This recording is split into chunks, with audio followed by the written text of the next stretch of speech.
Thank you, ladies and gentlemen, for being with us here today. This is going to take a few minutes because it was a very large operation, but I want to start by introducing you to some of our colleagues that joined us this time with this operation. We could not do this without our counselors, so I want to start with them. One More Child, Jody Domingue, Heartland for Children, Caden Parchment, and Salea Freedom, Sarah Batchelder. In addition to that, this operation was on the west side of the county in the city of Lakeland, and we were assisted by several police departments. A special thanks goes to the Lakeland Police Department. We have Assistant Chief Pacheco here with us today. They donated a lot of resources for us this time, and it's really appreciative. And the support by all of these police departments was over the top. Haines City Police Department's represented today by Detective Dominez. Davenport Chief Steve Parker's with us. We also have the Auburndale Police Department with us, Detective Kevin Seymour, Lake Hamilton Chief Mike Teague, and the Winter Haven Fire Rescue was with us, Hunter Hart. And that wasn't just if things got real hot, they'd put the fire out, but I imagine they would have if it had have happened. But it's important to point out that in this county, we don't operate in silos as separate law enforcement agencies. We're all friends. We all respect and love each other, and we all work together. And you're going to see the outcome when you have great police agencies work with you. I'm going to give you a lot of information quickly, and then the reporters can narrow in on whatever they're interested in. 228 arrests, 66 prostitutes, 50 johns, and 12 others. This time we identified 13 potential victims of human trafficking. But I want to make this statement today. In 1 year, we have identified 58 potential victims of human trafficking in 1 year with these operations. What's significant about that? That is the most ever we've been able to identify. And why were we able to identify this many potential victims of human trafficking? Because of these ladies that's standing with us. We do something that most police agencies run from if they do these kinds of operations at all. We embed our counselors with us from the absolute very beginning of the operation, even before. They are every bit as important to our investigation as our detectives that go undercover and in many times risk their lives. So I want to once again thank our social service organizations for joining us from the beginning. 42 of the 228 that we arrested were from Polk County. Now, those of you from Polk County know better. We talk about this, we don't hide it, and if you don't know about it, you obviously live under a rock. So you had to learn the hard way. But for the rest of you, pay attention, because this is not the last operation. We'll have more, and we'll give you the opportunity to be arrested if you're stupid enough to show up. That's a guarantee. In addition to that, 42 of these folks were married. And I've got some quotes from wives that I'll give you in a little bit. And some people say, well, this is not a big deal, but at the end of this operation, I'm going to talk about the 21 illegal aliens we arrested in much more detail. Criminal charges. Oh, it's a low-level misdemeanor, and these aren't violent people. These people had a previous history of 2,038 arrests. Did you hear what I said? These people are criminals in their own right, most of them, not all of them. 879 previous felonies, 1,159 previous misdemeanors. We dealt with 17 firearms this time by 15 different suspects. 44 people brought narcotics. 12 people came and had outstanding warrants. We appreciate that. They came to us. We didn't have to chase them down. One was a commercial pilot. We had all branches of, we had a branch of the military and teachers, and I'm going to talk specifically about those in a minute. But the comments. One wife sent the detective a message the next day. She said, "Good one, guys. Thank you for helping me in my marriage. Keep doing what you're doing." One John said he worked overtime today and he just needed to blow off some steam. Well, we gave him a chance to also cool his heels in the county jail. Another one said, "Well, I came here because, I'm going to be incapacitated for 10 days. I got to turn myself in Monday at the county jail for 10 days. The judge sentenced me to previously." Wait, you don't have to turn yourself in. We're going to give you a ride and some additional criminal charges to go through it. One John who was married said, "Well, sometimes you just need to see something different." Well, he did. He saw a different woman, but she was undercover. Then he got to see the jail. I would hate to see what it's like at his house when his wife, who's obviously going to watch this, finds out that he just needed to see something different. And then there was a John that was married for 26 years. He said his wife was at the Hard Rock Casino. And he was at, y'all thought I was going to say something, but I'm not. But it didn't turn out to be the Hard Rock Casino. It did turn out to be the Rock, known as Grady Town, or the county jail. One John was married. He said he came here to play golf.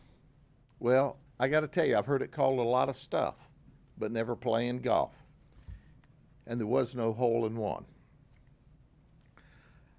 One John said he left his wife and 5 children at home. One prostitute said she'd only been here 2 days. She was here from New York to make money. And instead she came to New York on vacation, and she's going to leave here on probation. But let's talk about specific people real quickly as I go through this. First we'll start with our athletes. This is Edwin Madrino. He's 54. He's from New York City, New York. He's self-employed, according to him, as a volleyball tutor. He used to be a coach at Monroe Junior College in New York. We don't know if he's still a coach or not. He said he tutors children as young as middle school. He came for sex with a lady. He wanted to pay $150. Oh, by the way, in January of this year, he was arrested in Hillsborough County for what? The same thing.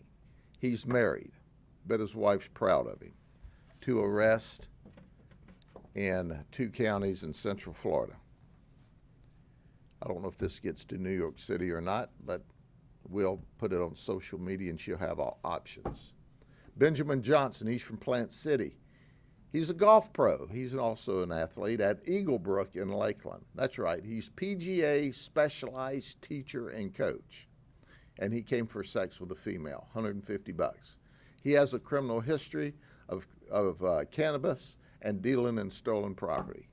So he can teach you to play golf, or he can teach you how to deal in stolen property or how to get caught at dealing in stolen property.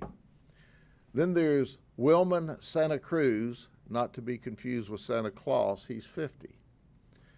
He says he's a triathlon coach, a certified triathlon coach, and he's a triathlon athlete. You know what's strange about this? The dude showed up with meth. I mean, does that help you perform better when you're a triathlon athlete? Or do triathlon athletes, who you would think would be the kind of people who took care of their body, was using meth and seeking out the interest of a lady of the evening? Then there's Sergio Collins. He currently is a progressive insurance claim adjuster, but he's married. I bet his wife's not happy. And he says on his LinkedIn page that he's a middle school football coach at Lakeland Christian School. They said, no way, he is not a coach at Lakeland Christian Schools. So when you're doing your press, don't look him up online and take Sergio at his word. The school says absolutely not. He thought he was going to come have sex. But then, of course, if you're going to have coaches and teachers, you might as well have a straight-up teacher. This is Gene Ahume. He's 26 from Auburndale. He's a teacher at New Beginnings High School where he teaches math and science. He came to have sex. He called it a quick visit for $60. Well, since he's able to teach math, he can figure out that it didn't add up when he came to this time. Then Brandy Barnes. She's an IT specialist at Tampa General Hospital. We're going to get to the medical world for a minute. You know, we did the coaches, we did the teachers. She has a criminal history of meth arrest, and she agreed to provide sex to an undercover for 1 hour. Okay. Then this is Luxon Jean Brinville. He's 38. He's married. He's in the medical field. He's a RN, a registered nurse at Manatee Springs Nursing Home. He wanted to have sex. He has a criminal history of DUI. So you can still work as a RN. If you get drunk and drive, I'm interested to see if they're going to do anything to his license for a morals act of trying to have sex. We'll find out. Luis Navarro. He's from Puerto Rico. He's 61. He's a veterinarian. He's retired from the USDA. He came over to have sex, but his veterinarian license is still current. Maybe I can talk the judge into putting him in the county jail because we always need help with spay and neuters at animal control. This is Tracon Giles. He's from Tampa. We're going to the military now. He's a staff sergeant in the Air Force. He came for sex. And he said, well, he's done this before about 6 months ago. He doesn't learn very fast. I can't believe the Air Force would have a slow learner, but I guess they do. And then there's Jaden Hall. He's 19. He's scheduled to begin his Air Force training in May. And oh my goodness, he had a meltdown. This can't happen to me. This can't happen to me. I'm going into the Air Force. Well, maybe you are, maybe you aren't. Who knows? And then there's Brandon Bush.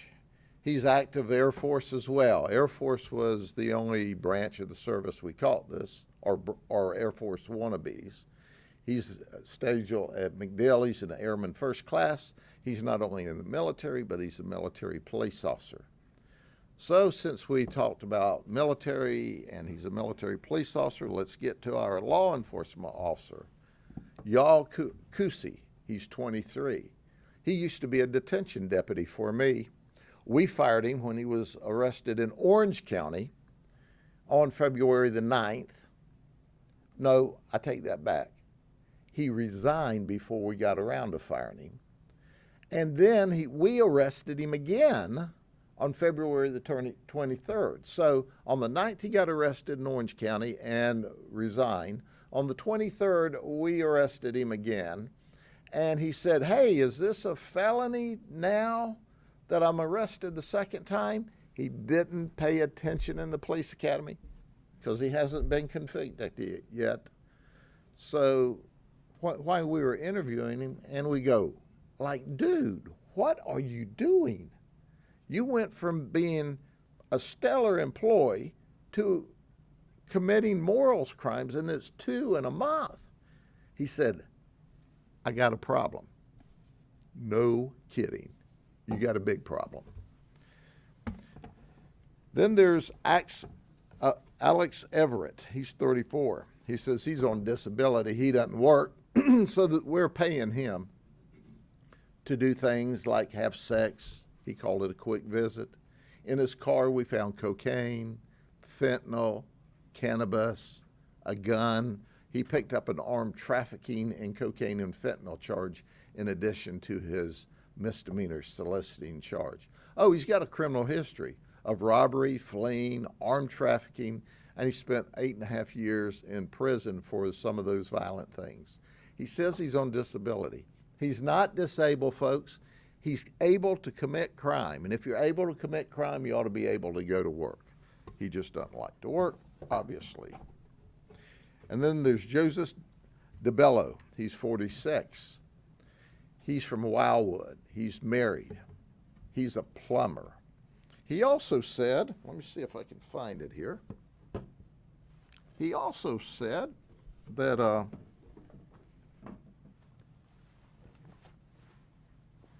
he's a pagan. He's a member of an outlaw motorcycle group. Now, he said a lot of things, you know. They said he, by the way, he was super nice. He's a relatively new member of the pagans. And he explained all of this. He was very proud of his outfit. They call it colors. See, we asked him about this, and he said, well, because I have this safety pin here, we thought maybe it was for big underwear or something. He said, when you have it like this, you're sending a message to all the other different motorcycle gangs that you're just passing through and you're peaceful and you don't want any problem. So he had his diaper pin, so he didn't want any problems, but he got problems. But he told our undercover, you see, there's rules about this jacket. The rule is that, well, no one is supposed to touch this jacket, okay, but the member, you see, no one. Just one. And you must turn the jacket inside out to hang it up. We chose not to do that too, why we're not touching it. He said that his wife was going to really be mad, and he used other words. Well, we called her, and guess what? He was right. She was really mad. And I bet the pagans were really mad, because see, he's not been a member but just a few months, and here now he's disparaged them, and the cops have one of their jackets, and they've been handling it, and you know, we didn't hang it up backwards or any of the other rules that they have, but hey, Joseph, I don't know how well you do plumbing business, but you don't do very well at following the rules with your outlaw motorcycle gang. I'm going to go over this really quick. These two guys are brothers. Omar's 16, Caleb's 17. They came down from Wesley Chapel, which is in Pasco County, and guess what? They came down to rob us at 16 and 17. We saw them slinking in the hallway, listening through the door. They set up the deal, but it just wasn't right. They were dressed all in black. They had their face covered. And when we took them down at their car, they had a BB gun that looked like a real gun. That could have gone really bad for them, but instead they're just charged with soliciting and a bunch of other stuff. Oh, by the way, they have a criminal history for burglary and larceny out of Hillsborough County just recently. They're juveniles. We're going to see how the system deals with them to get them in line so they don't end up with the rest of their life ruined. But before I turn it over to my colleagues here, they worked with us to make this happen. And what this is, and I want everybody to see it clearly, federal policy drives illegal immigrant crime and victimization. And that's the focus, other than our victims of human trafficking. Listen, folks, I want to introduce you to Andres Gill, okay? Here's this guy. He's also on this board, but get a look at him for a second. He came down here from New York with 3 females. All of them are in the country illegally. Did you hear what I said? They're all here illegally. He's the one that comes with them to drive them. These ladies are all controlled by a human trafficker. We think their human trafficker is a female. She sets up their appointments, she puts their ads online, she tells them where to go. And by the way, on Friday, The victims of human trafficking, and we've graded them out, 3 of them that are here illegally from Venezuela, 3 of them have to pay her $3,000 apiece on Friday, or else they're threatened. So they're not free.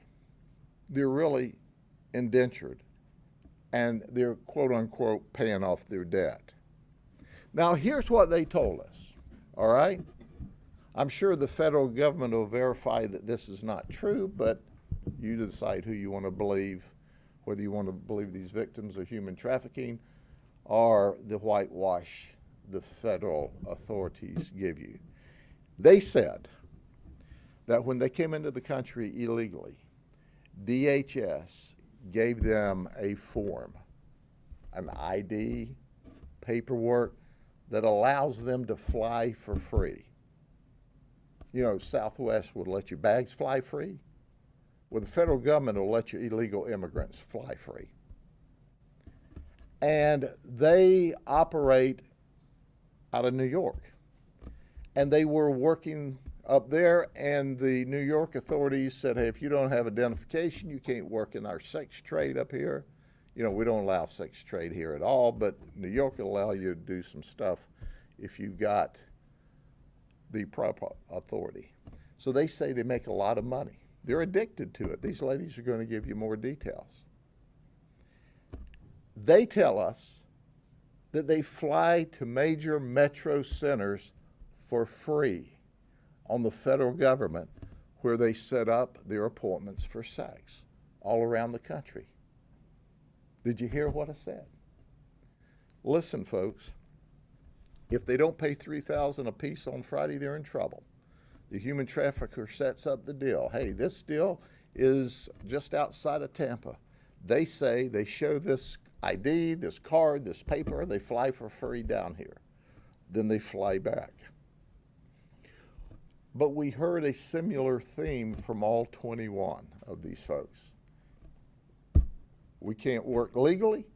We're addicted to this cash. It's a lot of cash and it's quick, so we have to give $3,000 a week. We get to keep everything above that. We have a crisis at the border. And because of the crisis at the border, we have people that are victimizing illegal folks, forcing them into the sex trade because we allow these criminals in the country illegally. We all rail about this and nobody pays any attention. And then we want to politic everything. Oh, we had a good piece of legislation that limited the average to only 5,000 illegals a day in the country, and then we can shut it off. Well, if you can shut it off at 5,000 people illegally coming in this country a day, you can shut it off at no people illegally coming in this country a day. But the politicians are politicking while the victims are being victimized. I read an article this week that says, well, the illegals coming here aren't committing crime at any greater percentage than the people who are here legally. What they didn't tell you is if they weren't here illegally at all, the crime they would commit here would be 0. So we're being victimized. But that doesn't make any difference on the national level. You see, because they sit up there behind their gated communities and in Congress, and they play politics back and forth between the two parties, while illegals are victimized, citizens are victimized, children are victimized. And you've got this goofy-looking kid here who's making sure that they come up with $3,000 a week apiece, and he's here illegally. It's a mess, and it doesn't have to be. If we can deal with it and catch it on the local level, they can stop it on the federal level. Shame on all of them, every one of them, for not getting together and saying, you know, there are things bigger in this country than my individual politics. So now, we'll start with Jody. Jody, come on up. Good morning. My name is Jody Domingue, and I'm the Executive Director of Anti-Trafficking at One More Child. We would like to thank Sheriff Judd, the Polk County Sheriff's detectives, and the various agencies that are represented here today for their continued partnership and for the ability to affect those who are being impacted by commercial sexual exploitation at their most critical moments. One More Child has been serving vulnerable children and families for the last 120 years. Last year, we served over 250,000 individuals. 776 of those were survivors of human sex trafficking that we served in Florida, Tennessee, North Carolina, and Ohio. We walked alongside these individuals with survivor mentorship, advocacy, and mental health counseling. Several of the survivors that we came alongside of came from operations just like this one, including Amber. We met Amber at the last Polk County Sheriff's operation. And although Amber wasn't ready to disclose her victimization, she was ready to receive help. And we were able to wrap around Amber with advocacy with her criminal court case and provide her necessary resources that began her path and journey to healing. As a result of this, we were also able to help Amber identify a local church that she was able to plug into for her forever community. And now she's got a hope for her future. During this operation, we provided follow-up services to 62 individuals who came to be purchased for sex. We met with over 23 women while they were incarcerated to let them know that they had better options, that there were resources out there for them that could lead for their healing and for them to be self-sufficient on their own. We also helped identify as many as 14 potential victims of human trafficking who now have ongoing investigations. I will say, with all of this great work in this operation, there were a lot of people who were arrested for purchasing sex, coming to purchase sex. And the sheriff has asked us to address that this is a significant problem that must be addressed at all levels. Lucky for us, we were in the rooms embedded during these investigations, so not only are we able to present those that are vulnerable with necessary resources, but we're also able to provide education to the buyers that what they're doing is not a act between two consensual adults, that people on the other side of that transaction are being victimized time and time again. And we are begging, imploring for our advocates around the state to utilize the resources at their disposal, including the state's attorney's office, to make sure that we are implementing the fines associated with buying commercial sex. And also that we're utilizing registries that we have. The Polk County Sheriff's Office is one of the very few that utilizes those types of resources, and we are asking that other advocates around the state do the same as well. Now, none of this great work could have been possible without our expert team. We dedicated a total of team members, including advocates, mental health therapists, and lived experience experts who were embedded during this operation on the very night of the operation happening, and then also did immediate follow-up visits afterwards with every individual we encountered that we could. I would like to introduce you to one of our lived experience experts, Stacy Ham. Stacy had a pivotal role in leadership during this operation, and we are grateful that she utilized both her lived experience as well as her expertise in providing support to those who have been affected by commercial sexual exploitation.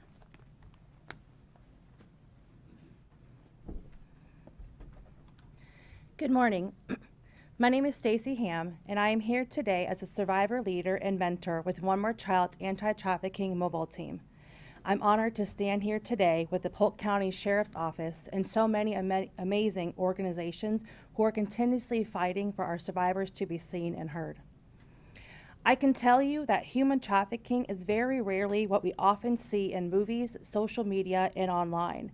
It often depicts children being kidnapped, held in cages, taken against their will, teens being stalked at stores or when they leave schools.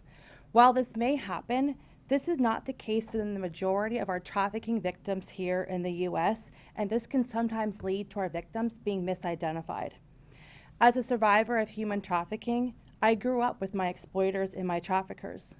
I was born into a multi-generational cycle of familial trafficking where I began being exploited and sold for sex by the age of 2. What I've learned throughout my trafficking experience and from my brother and sister survivors is that so many of us have personally known our traffickers. Many of us develop relationships with our traffickers, and many of us have felt a sense of belonging with our traffickers. I can tell you, many traffickers are men, women, boyfriends, girlfriends, family members, pimps, and people that we are meeting online, all who are using grooming tactics to prey on our vulnerabilities. Any race, age, and gender can become susceptible to being targeted for human trafficking. It typically takes an average of 8 to 10 points of contact for someone to feel comfortable to come forward and speak on behalf of being a survivor or a victim of human trafficking. And I can tell you this is true. Throughout my life, I've had so many amazing people pouring into me, encouraging me to speak on my experiences and to seek healing for my recovery of human trafficking.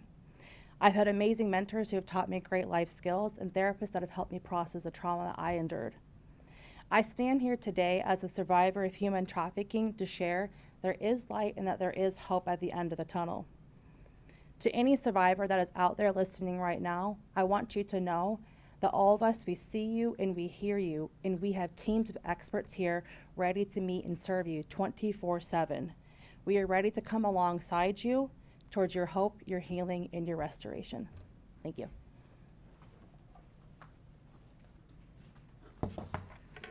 Good morning. My name is Katie Parchment. I'm the co-chair for the Human Trafficking Task Force for Polk, Highlands, and Hardy counties, as well as the Resiliency Coordinator with Heartland for Children. Heartland for Children is the lead community-based care agency under the Department of Children and Families that oversees the child welfare system for Polk, Highlands, and Hardy counties. On behalf of Heartland for Children, I would like to extend a warm thank you to Sheriff Judd and all the law enforcement personnel standing behind me. The strong partnership between the Sheriff Department, Heartland for Children, and the other NGOs allows us to be on the ground floor of engagement with potential human trafficking victims to provide them with the immediate resources and help that they need. That's unique to this area. Other areas don't give that opportunity for NGOs to be right there on the ground floor to really pour into people who are being victimized in that moment. So we thank you and appreciate that. This operation continues to be an outstanding example of collaboration, compassion, and community engagement. Each and every law enforcement officer, detention deputy, and volunteer operated in grace and professionalism, and we appreciate it. During the course of the 8 days, we were given the opportunity to engage with and get to know every individual that came through the door. I would like to thank them for being open to speaking to us about their current circumstances, engaging in discussions about human trafficking, weighing out the implications and safety concerns of being in the life, and briefly unpacking the trauma associated with it. We were also able to discuss what adverse childhood experiences are and obtain a few attendee scores. Several of the people who completed the ACEs screening had a score of 4 or more, which is considered a high ACEs score and indicative of a history of trauma. Not only were we given the opportunity to speak to potential human trafficking victims, we were also able to educate the buyers on the role they play in the cycle of abuse and trauma that may have endured over years. There was one common thread that was quite evident when speaking with the women in the life, and that was resiliency. I would encourage you to continue to build on that resiliency and reach out to our partners for help. Hope Florida is a free program that is designed to help individuals work through barriers for self-sufficiency and community resources. With the help of resource navigators, we are committed to staying engaged with families beyond the first phone call. If you need help, contact Hope Florida at 850-300-HOPE. United Way of Central Florida 211 hotline is a 24-hour, 7 days a week resource dedicated to helping people find community resources and local programs that helps with everything from everyday basic needs to more complicated necessities. And then findhelp.org is a free comprehensive website with a variety of resources and providers that are unique to the area in which the users live. These are just 3 among many outstanding programs that are doing the work in our communities. Please take advantage of these free resources to help strengthen your resiliency and response and reposition your life to a sustainable and safe occupation. In closing, please remember, and I'm speaking to anybody who may be in the life or may be being trafficked, that you are more than your current circumstances. You are loved, you are wanted, and you have an amazing testimony ahead of you, but seek the help because we are here to help. Thank you. Hello, my name is Sarah Batchelder, and I am an advocate with Sail of Freedom. Like many of these ladies said, when we meet individuals who are being trafficked during these operations or through other means, they don't often raise their hand and say, I'm a victim of human trafficking. It takes many different encounters for them to feel comfortable enough to share that, or even to understand that that's actually what's happening to them. So if you are out there and you feel that you may be being victimized, please reach out. Sail of Freedom offers safe homes. We offer therapy. We assist people in attending court hearings where they're able to testify against their traffickers. And we can be reached at 1-888-FREE-ME.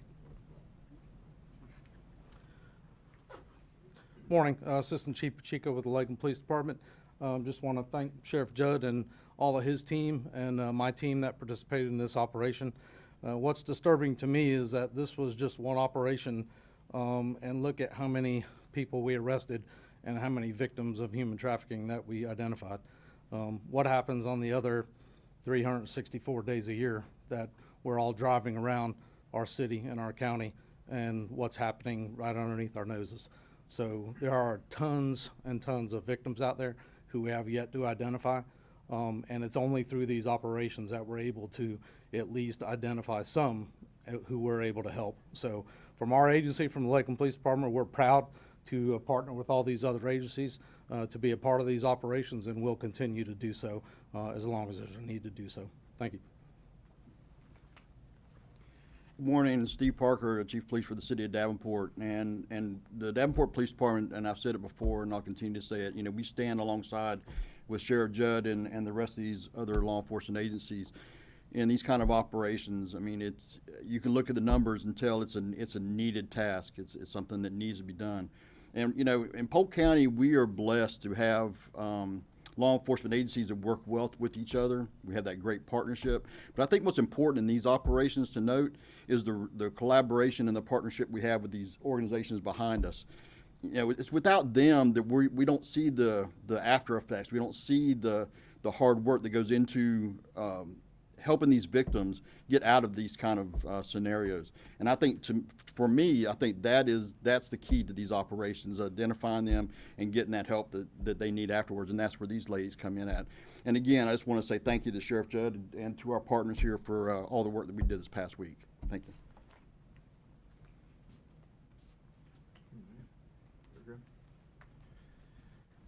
Now what happens is we gather all these cases together and we send them to the state attorney's office. And we're fortunate in this state to have Brian Haas as our state attorney. He is simply outstanding. His team is outstanding. He gets it. He gets the 30,000-foot picture. He gets the ground picture. He is an advocate for the victims, and he's going to prosecute the suspects to the fullest extent of the law, for which I'm grateful. But with that, do you have questions of any of us? Sheriff, so within the span of a year, you were able to rescue or identify 58 victims, potential victims of human trafficking. This is a new record for you. So is that indicative that this problem is growing worse year after year, or?